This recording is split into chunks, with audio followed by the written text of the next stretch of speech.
Hello everyone. Today we are going to talk about how to find a job in UK. We will talk about 9 steps which will help you to find a job, get an offer letter and sort out your travels. Hello. My name is Harshal Lunare and I am here because I love to create informative videos. You can find me on Twitter on the handle @lunare. Let's find out what topics we will cover on this video. The first one will be why work in UK? What are the benefits to work in UK instead of any other country? Then we will move on to the 9 steps which you need to follow in order to receive an offer letter from a UK based company. Third, how you could apply for a visa and then take a flight. You might have heard about a quote which says, if you can dream it, you can do it. Yes, that's what Walt Disney has mentioned multiple times. Let's have a look why you should be doing a job in UK. For international residents, there are many benefits to furthering your career in UK, which usually includes work experience within one of the world's largest healthcare and finance industry. Top quality training and development, including the opportunity to gain access to world's best mentors. Access to groundbreaking research, good standard of pay, an opportunity to experience living and working in UK, developing new skills and being introduced to new ways of working. A diverse, multicultural population with a wide range of cultures. 9 steps towards finding a job in UK. Number 1. Look for a job opening in your field. I would suggest if you go on online portals like Indeed or LinkedIn and search for profiles like software engineer, look deeply in it and figure out what are the skill sets industry is currently after. Because honestly, people won't hire you or companies won't hire you if you just showcase what skills you have.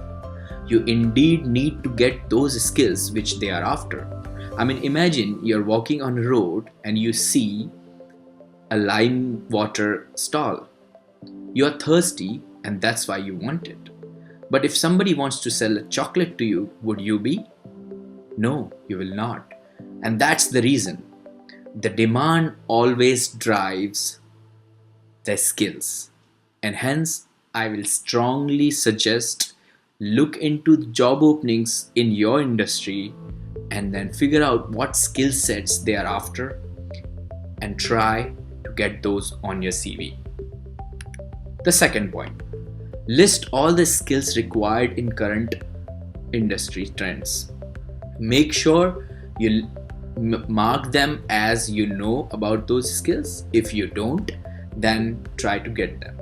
This is very crucial because if you can't have those skills which is in demand in the industry, the recruiter from any commercial or enterprise will be searching for those skills and he or she will not be able to find you. And then if they are not able to find you, there will be a very low chance to get you any airtime in front of them. So indeed, the second and the most important step in getting a job in UK is to list all the skills which is required in the industry. Third, Richard Branson once said, if someone offers you an amazing opportunity and you're not sure you can do it, say yes and then learn how to do it later. Well, a lot of people think that saying yes to any job will suffice the purpose. But the most important part in this sentence Richard Branson made is then learn how to do it later. Not just saying yes is enough because you have to learn those skills in order to do the job. And that's why the third step comes. Try to learn those skills first.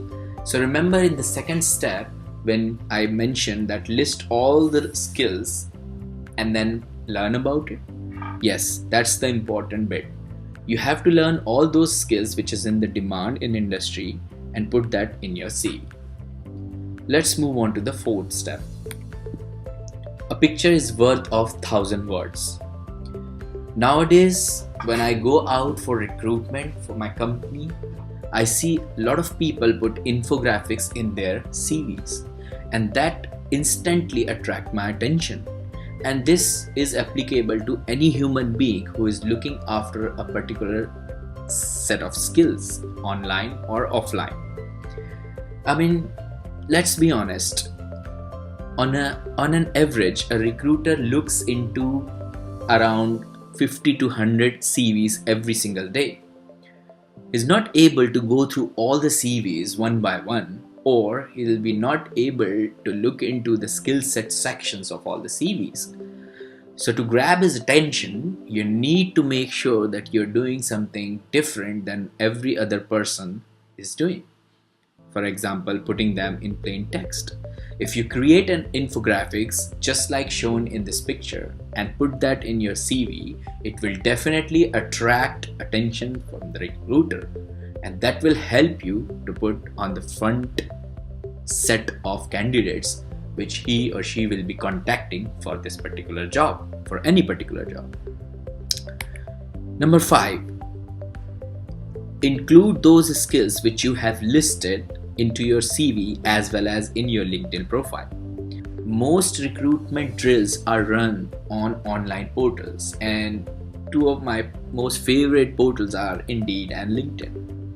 These are the portals which are rich in functionality, and they give a lot of features access to recruiters.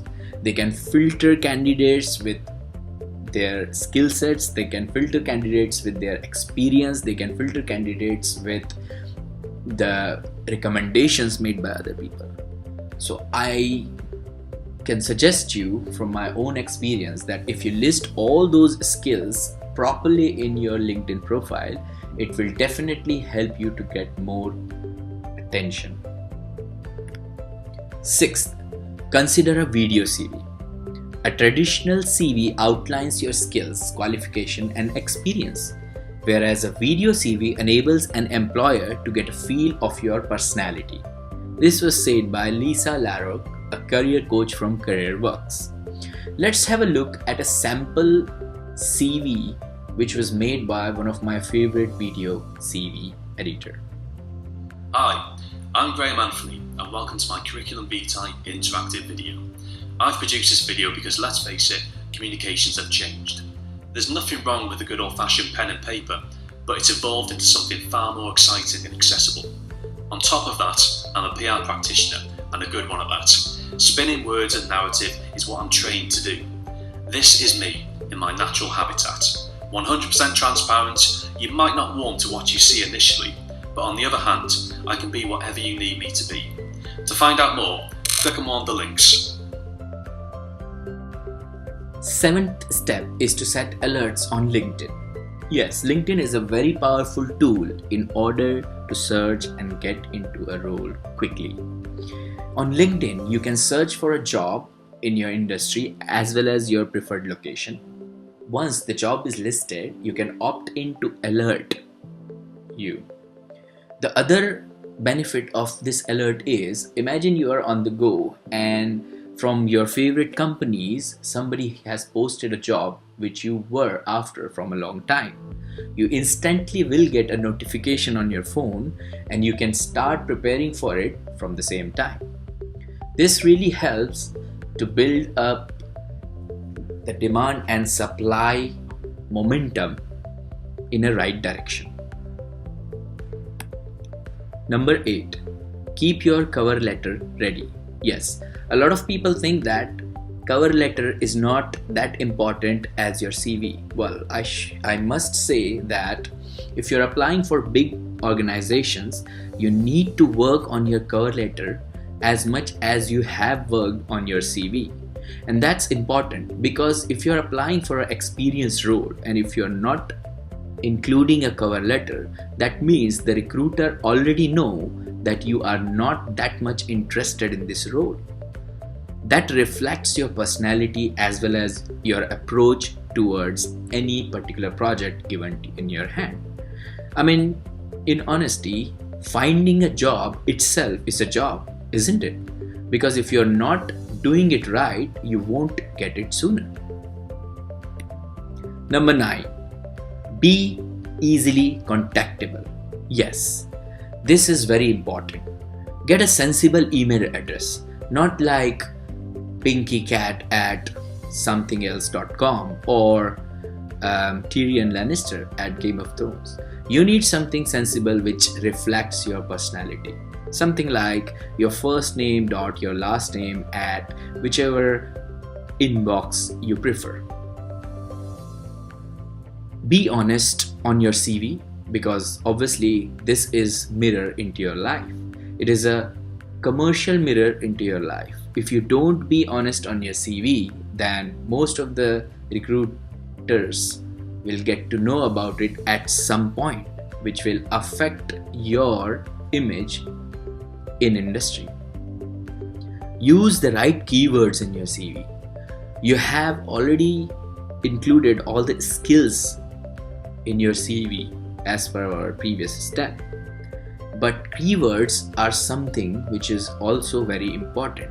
For example, for Microsoft Office, you can write down Microsoft Office, but sometimes it is helpful to include in keywords like MS Office, because a lot of recruiters might search for that skill as MS Office. Something like .NET Framework, or something like cloud computing or artificial intelligence.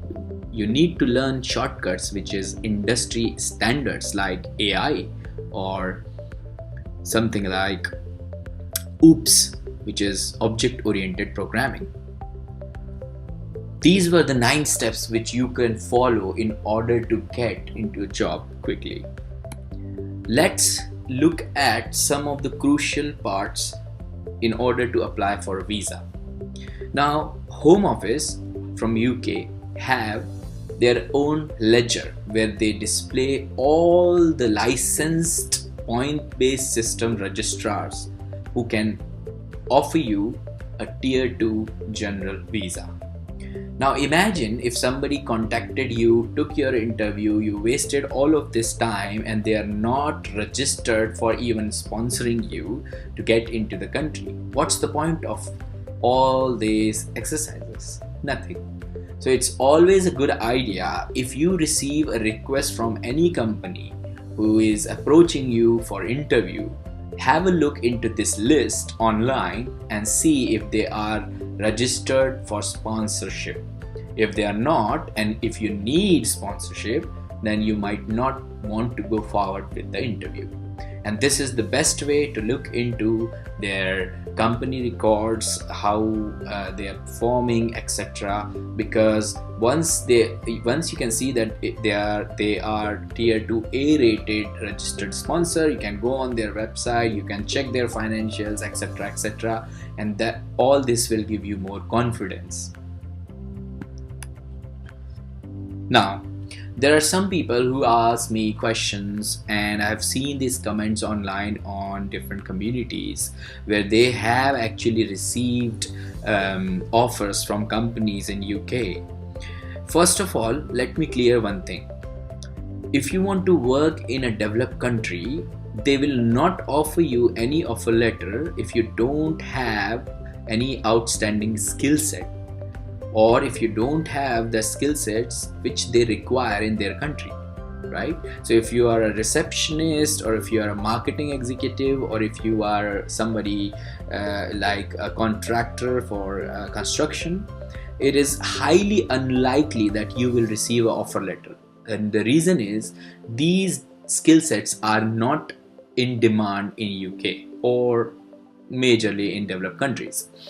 You need to have those skill sets which is lacking in these countries, like in UK particularly.